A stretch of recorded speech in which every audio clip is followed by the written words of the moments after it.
I say to you today, in full humility, the Philippines, as ASEAN chair, will remain steadfast in the upholding the ideals and values we hold dear and in working for the realization of our aspirations.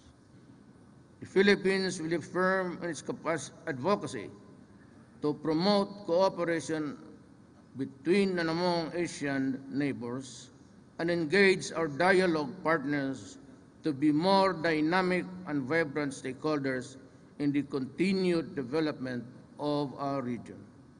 We will place our peoples at the core, work for regional peace and stability, pursue maritime security and cooperation, advance inclusive innovation-led growth, strengthen ASEAN resiliency, and promote ASEAN as a model of regionalism and as a global player.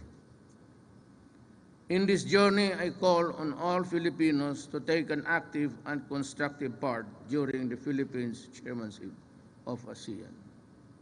Now, more than ever, it is our spirit of bayanihan that has helped define us as a responsible leader of our region during this crucial time.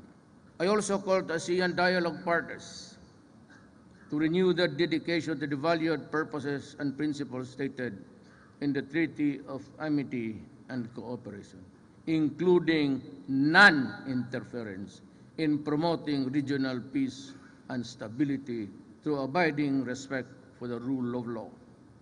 Now more than ever, it is a time for real change through constructive engagements. We are in this journey together.